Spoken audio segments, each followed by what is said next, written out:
Assalamualaikum warahmatullahi wabarakatuh. Halo anak-anak semuanya, kita kembali lagi di video pembelajaran etika profesi. Dan di video ini kita akan mempelajari untuk bab keempat atau bab terakhir di semester ganjil ini, yaitu tentang pencegahan kecelakaan akibat kerja.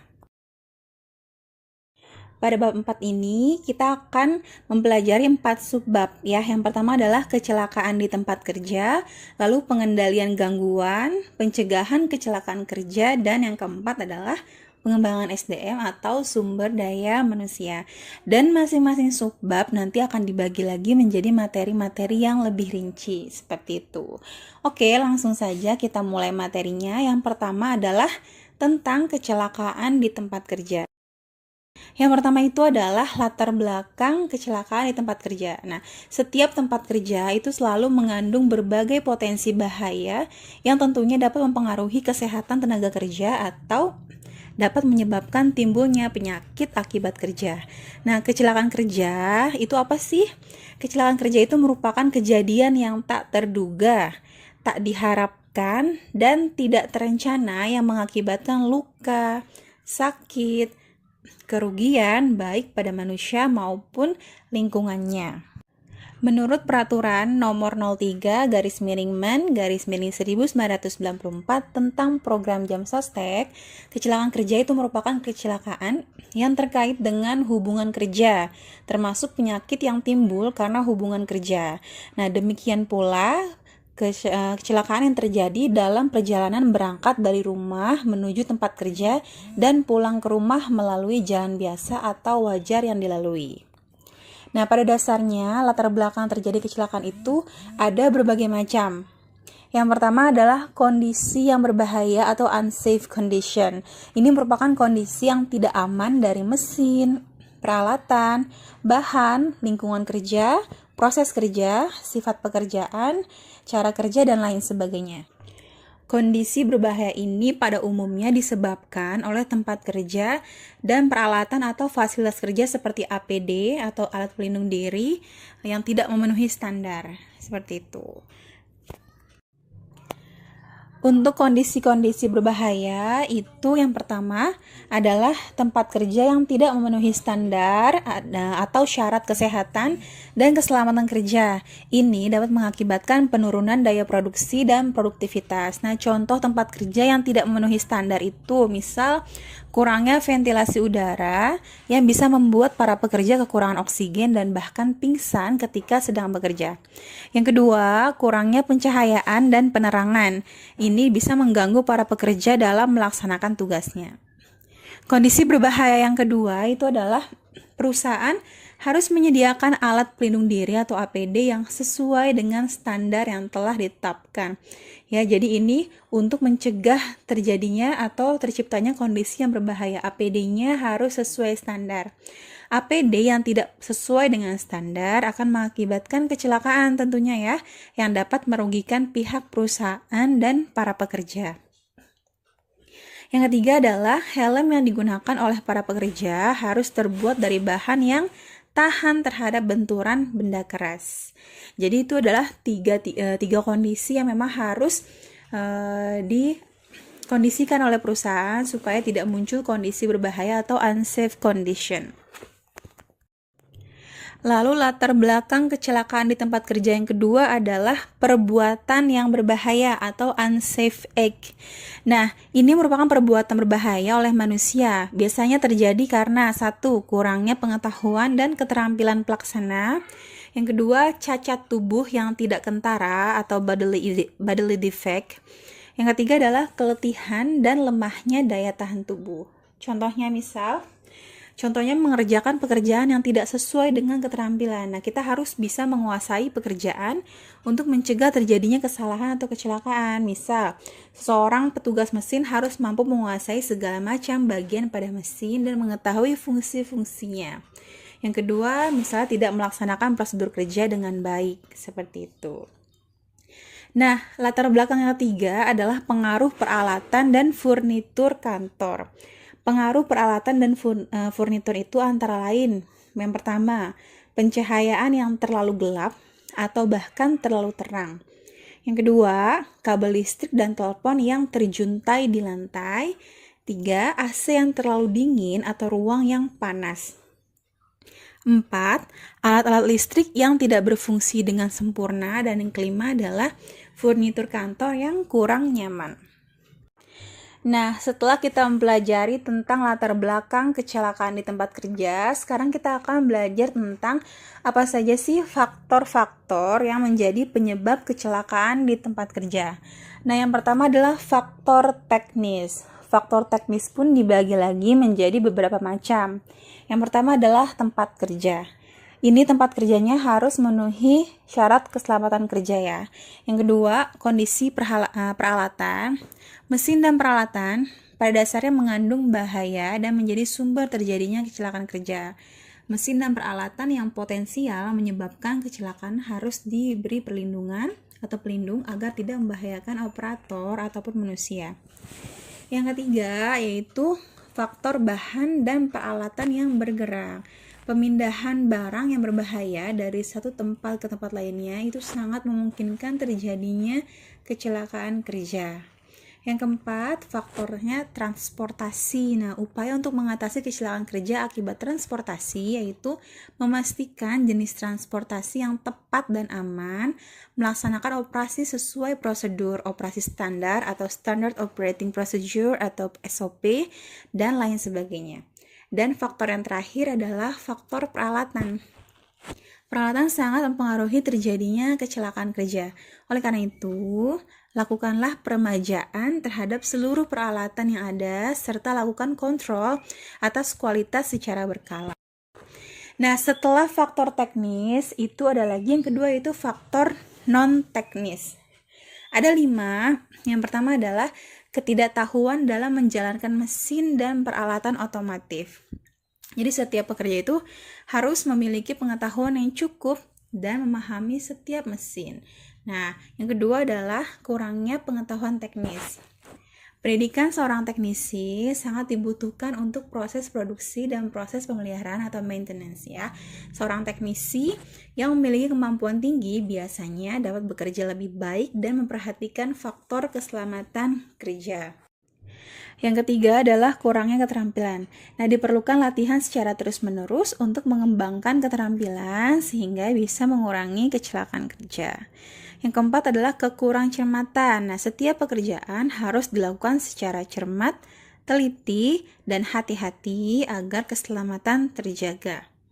Yang kelima, bekerja tanpa peralatan keselamatan. Nah, pekerjaan tertentu itu pekerjanya harus menggunakan peralatan keselamatan tentunya agar terlindung dari bahaya kerja. Faktor penyebab kecelakaan kerja yang ketiga adalah faktor alam. Nah, faktor yang pertama adalah gempa bumi. Nah, faktor alam seperti gempa bumi itu sangat sulit diprediksi. Tempat kerja tentunya perlu dirancang sedemikian rupa sehingga kerusakan akibat gempa itu dapat diminimalisir. Yang kedua yaitu faktor alamnya banjir. Nah, banjir dapat merendam peralatan seperti mesin produksi, menimbulkan kerusakan dan korsleting listrik, serta dapat menghanyutkan pekerjaan. Setelah kita mempelajari latar belakang kecelakaan di tempat kerja, faktor penyebab kecelakaan kerja, sekarang kita akan mempelajari tentang kecelakaan akibat kerja. Cedera akibat kecelakaan kerja dan tingkat keparahan yang ditimbulkan membuat perusahaan melakukan klasifikasi cedera akibat kecelakaan. Nah, untuk pengelompokan jenis cedera dan keparahannya itu, menurut standar Australia terbagi menjadi beberapa kelompok.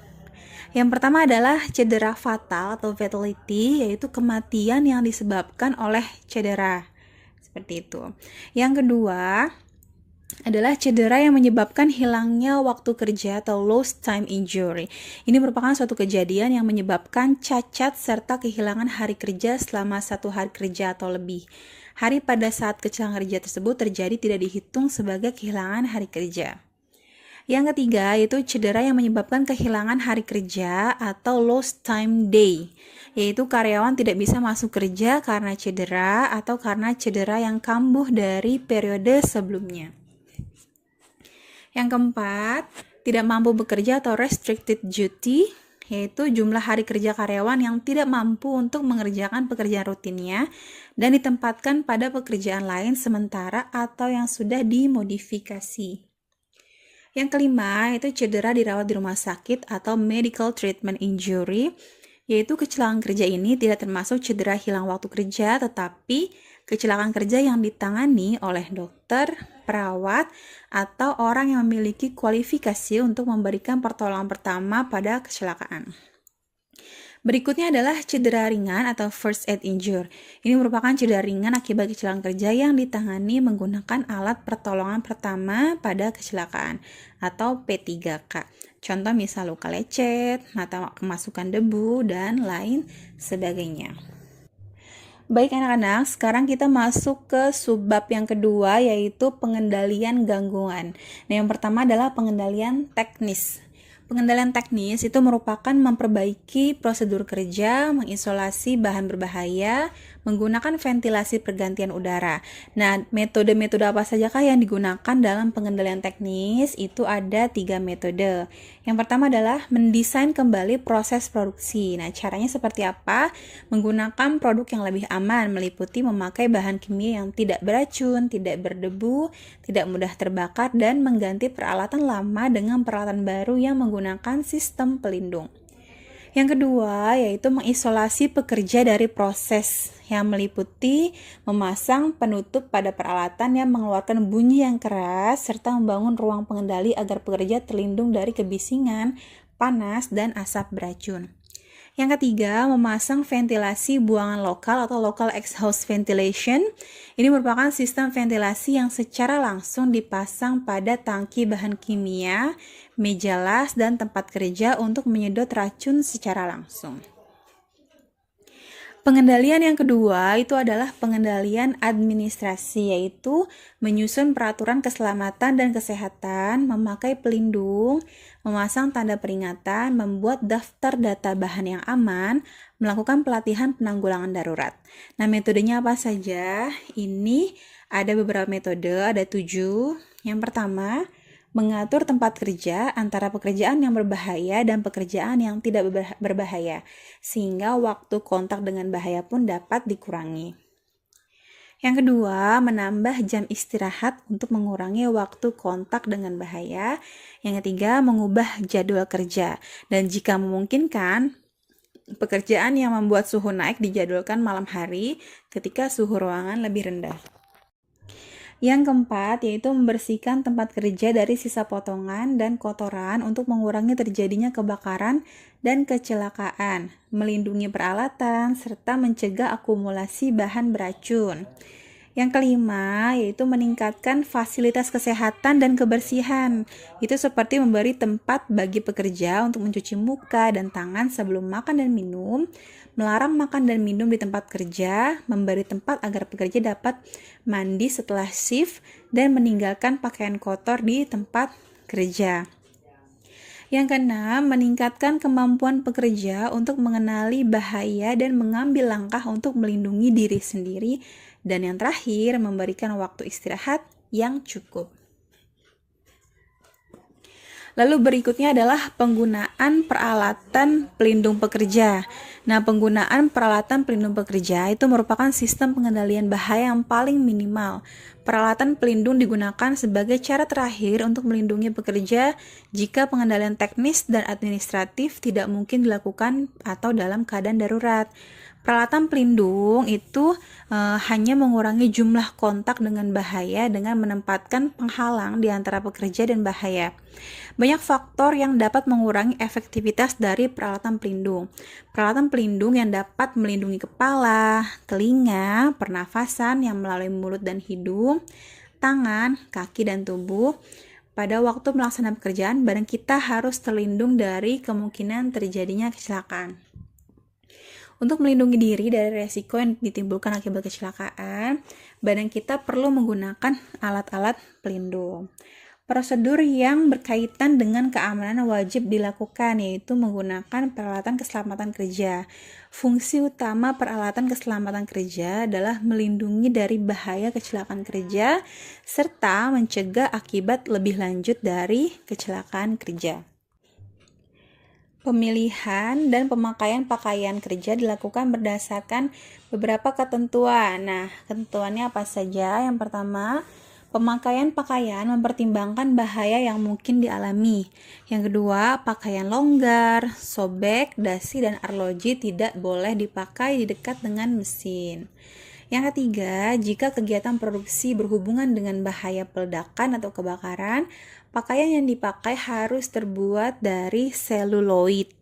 Yang keempat, baju lengan pendek lebih baik daripada baju lengan panjang. Yang kelima, benda tajam atau runcing tidak boleh dibawa serta dalam kantong. Dan yang terakhir, tenaga kerja yang berhubungan langsung dengan debu tidak boleh memakai pakaian berkantong atau mempunyai lipatan. Baik anak-anak, sekarang kita masuk ke subbab yang ketiga, yaitu pencegahan kecelakaan kerja. Nah, yang pertama materinya adalah cara mencegah kecelakaan kerja. Nah, pencegahan kecelakaan kerja dapat dilakukan dengan berbagai macam cara. Yang pertama itu adalah pengamatan risiko bahaya di tempat kerja. Pengalaman risiko bahaya di tempat kerja itu merupakan basis informasi yang berhubungan dengan banyaknya dan tingkat jenis kecelakaan yang terjadi di tempat kerja. Ada dua tipe data untuk mengamati risiko bahaya di tempat kerja.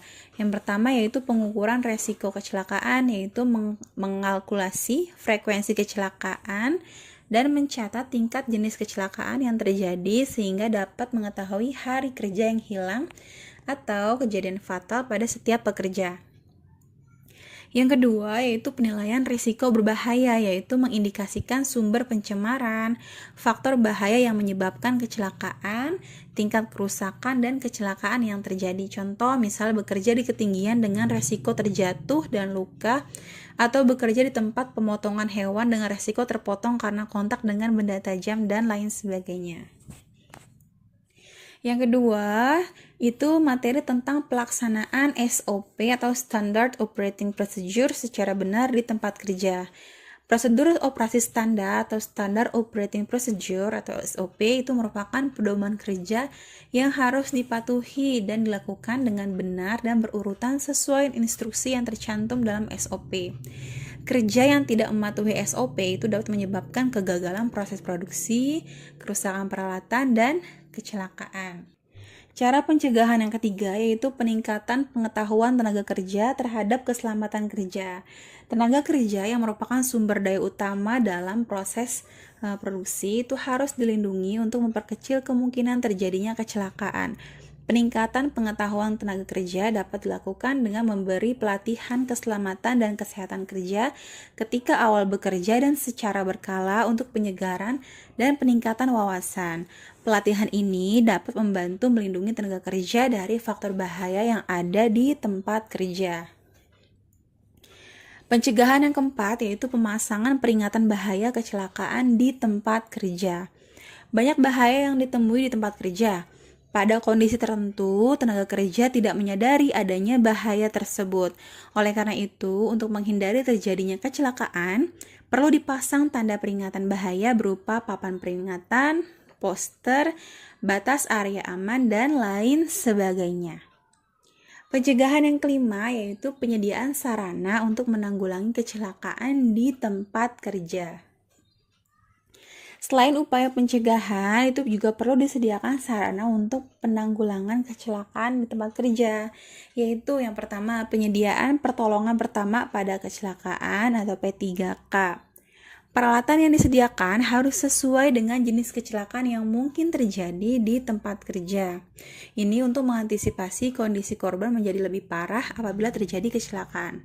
Peralatan tersebut harus tersedia di tempat kerja dan mudah dijangkau. Selain itu, petugas yang bertanggung jawab melaksanakan P3K harus kompeten dan selalu siap apabila terjadi kecelakaan di tempat kerja. Yang kedua, penyediaan peralatan dan perlengkapan tanggap darurat kecelakaan kerja yang terjadi di tempat kerja sering tidak kita sadari. Nah, untuk menanggulanginya, sangat perlu tersedia peralatan tanggap darurat di tempat kerja. Contoh, pemadam kebakaran, hidran, peralatan emergency shower, ice shower dengan menyediakan air yang cukup, dan semua peralatan ini harus selalu mudah untuk dijangkau oleh para pekerja. Setelah kita mempelajari tentang cara-cara untuk mencegah kecelakaan kerja, yang kedua kita akan mempelajari tentang tindakan apa saja sih yang dilakukan untuk menghindari kecelakaan kerja. Nah, menurut International Labour Organization atau ILO, hal-hal yang perlu disiapkan dan dilakukan untuk menghindari kecelakaan di tempat kerja antara lain. Yang pertama, adanya peraturan perundang-undangan.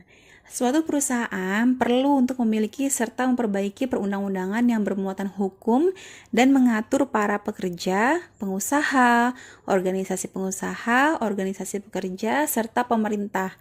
Perbaikan secara menyeluruh dalam pembentukan dan pelaksanaan undang-undang juga memerlukan pengawasan dari badan tertentu. Yang kedua, adanya standarisasi. Standarisasi harus dimiliki oleh perusahaan dalam berbagai aspek, baik menurut standar nasional maupun internasional. Misalnya, Standar Industri Indonesia atau SI, atau Standar Nasional Indonesia atau SNI, dan International Standardization Organization atau ISO. Yang ketiga, pengawasan. Harus ada kesinambungan pengawasan secara menyeluruh yang dilakukan oleh badan tertentu. Pemerintah membutuhkan pengawas yang bertindak sebagai pengawas teknis berkeahlian khusus yang berasal dari Departemen Tenaga Kerja yang ditunjuk oleh Menteri Tenaga Kerja. Yang keempat, riset teknis, yaitu bentuk penelitian dan penilaian teknis yang dilakukan oleh tenaga ahli khusus dari luar Departemen Tenaga Kerja yang ditunjuk oleh Menteri Tenaga Kerja. Riset teknis ini meliputi sifat dan ciri-ciri dari bahan-bahan berbahaya, penyelidikan tentang pagar pengaman, pengujian alat-alat pelindungan diri, penelitian tentang pencegahan polusi gas dan debu, penelaahan tentang bahan-bahan dan desain paling tepat untuk tali pengangkat dan peralatan pengangkat lainnya. Yang kelima, riset medis, yaitu bentuk penelitian kesehatan, keamanan, dan keselamatan kerja yang dilakukan oleh petugas medis, misal IDI, yaitu Ikatan Dokter Indonesia. Riset medis yang dilakukan terutama mengenai penelitian tentang efek-efek fisiologis dan patologis, faktor-faktor lingkungan dan teknologis, serta keadaan-keadaan fisik yang mengakibatkan kecelakaan. Yang keenam, riset psikologis, yaitu penelitian terhadap aspek psikologis tenaga kerja pada lingkungan perusahaan yang dilakukan oleh tenaga ahli pemerintah ataupun swasta. Berikutnya, riset statistik, yaitu penelitian terhadap keselamatan, kesehatan, dan keamanan kerja yang diukur secara kuantitatif dan kualitatif, yang nanti hasilnya dapat dijadikan pedoman oleh semua karyawan dalam melaksanakan pekerjaannya. Yang ke-8 yaitu pendidikan dan pelatihan. Program pendidikan dan latihan yang dimaksudkan sebagai sarana alih teknologi dan pengembangan tenaga kerja bagi perusahaan yang mempekerjakan tenaga kerja asing. Berikutnya, persuasi, yaitu upaya realisasi pelaksanaan keselamatan, kesehatan, dan keamanan kerja di tiap-tiap perusahaan di bawah komando dan tanggung jawab pimpinan perusahaan. Dan yang terakhir adalah asuransi, yaitu suatu perlindungan bagi tenaga kerja dalam bentuk santunan berupa uang sebagai pengganti sebagian dari penghasilan yang hilang atau berkurang sebagai akibat dari suatu peristiwa atau keadaan yang dialami oleh tenaga kerja. Nah, peristiwa itu dapat berupa kecelakaan kerja, sakit, bersalin, hamil, hari tua, dan meninggal dunia. Berikutnya adalah pengawasan pelaksanaan kesehatan dan keselamatan kerja atau K3. Nah, ini meliputi beberapa hal ya. Yang pertama adalah safety patrol, yaitu suatu tim yang terdiri dari 2 atau 3 orang yang melaksanakan patroli selama lebih kurang 2 jam. Ini tergantung lingkup proyek ya. Dan mereka bertanggung jawab atas perumusan rencana pelaksanaan K3 atau safety plan, panduan pelaksanaan kesehatan dan keselamatan kerja atau K3, serta hal-hal yang secara teknis mengandung risiko. Yang kedua yaitu safety supervisor, yaitu petugas yang ditunjuk oleh manajer yang bertugas melakukan pengawasan rutin terhadap pelaksanaan pekerjaan. Safety supervisor itu berwenang menegur dan memberikan instruksi langsung terhadap para pelaksana di lapangan. Yang ketiga, safety meeting, yaitu rapat yang membahas laporan dari safety patrol ataupun laporan dari safety supervisor. Yang paling utama dalam safety meeting adalah perbaikan atas pelaksanaan kerja yang belum sesuai atau tidak sesuai dengan K3 dan perbaikan sistem kerja untuk mencegah penyimpangan tidak terulang kembali. Berikutnya adalah pelaporan dan penanganan kecelakaan. Pelaporan dan penanganan kecelakaan terdiri dari kecelakaan ringan, kecelakaan berat, kecelakaan yang mengakibatkan korban meninggal, dan kecelakaan akibat peralatan berat. Oke, sekarang kita masuk ke subbab terakhir, yaitu menerapkan Job Safety Analysis atau JSA. JSA atau analisis keselamatan kerja itu merupakan teknik manajemen keselamatan yang berfokus pada identifikasi bahaya dan pengendalian bahaya yang berhubungan dengan rangkaian pekerjaan atau tugas yang hendak dilakukan. Nah, JSA ini berfokus pada hubungan antar pekerja, tugas atau pekerjaan, peralatan, dan lingkungan kerja. Idealnya, setelah mengidentifikasi bahaya yang terjadi di area kerja, supervisor harus menentukan langkah-langkah pengendalian untuk minimalkan bahkan menghilangkan risiko tersebut. Job safety analysis itu dapat terjadi atau diterapkan pada beberapa jenis pekerjaan atau pekerja.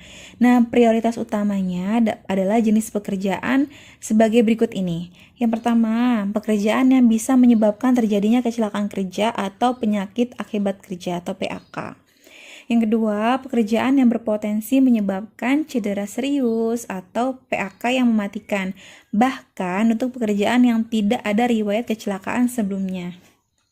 Yang ketiga, pekerjaan di mana suatu kelalaian kecil yang dilakukan oleh pekerja dapat menyebabkan kecelakaan fatal atau cedera serius. Yang keempat, setiap pekerjaan baru atau pekerjaan yang telah mengalami perubahan proses dan prosedur kerja. Dan yang kelima, pekerjaan yang cukup kompleks dan membutuhkan instruksi tertulis. Nah, baik supervisor maupun pekerja itu harus bekerja sama untuk menerapkan JSA. Umumnya, supervisor bertanggung jawab untuk membuat JSA, mendokumentasikan berkas JSA, memberi pelatihan kepada seluruh pekerja sesuai yang tercantum di JSA, dan menegakkan prosedur kerja yang aman dan efisien.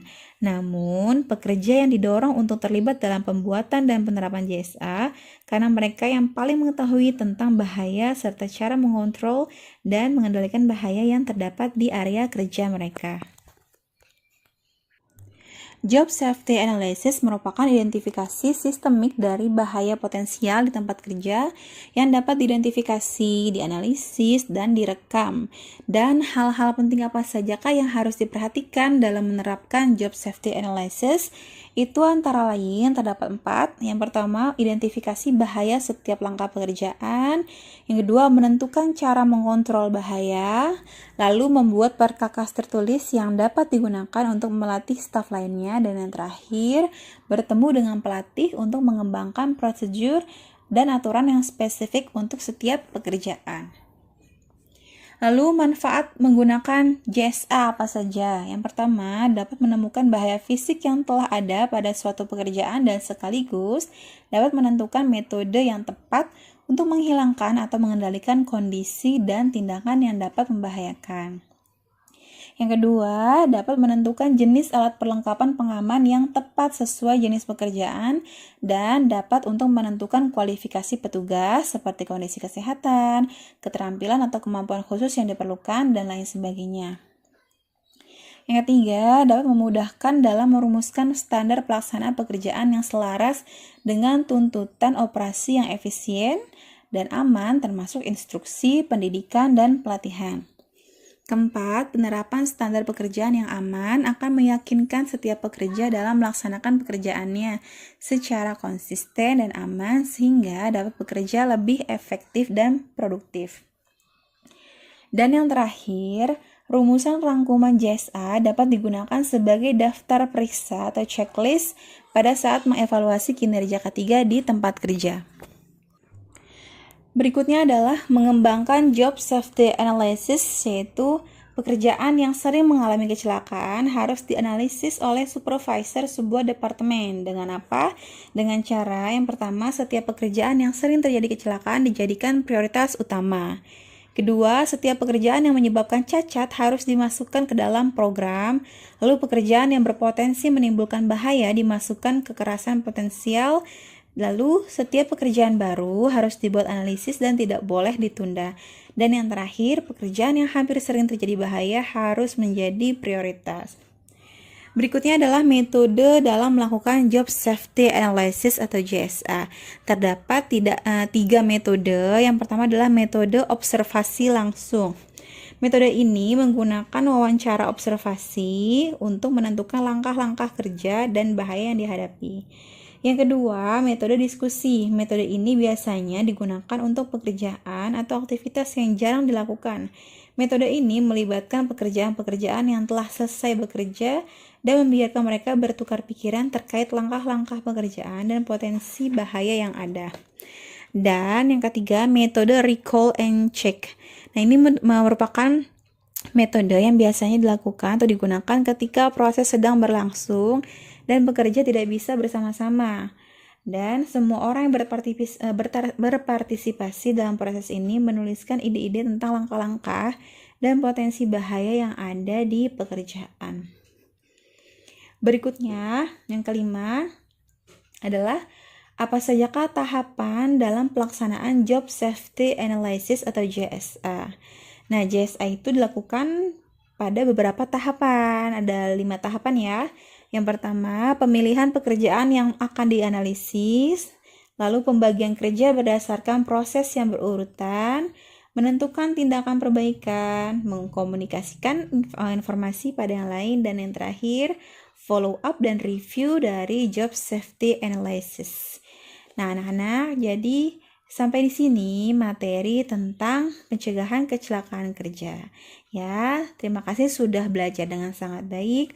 Wassalamualaikum warahmatullahi wabarakatuh.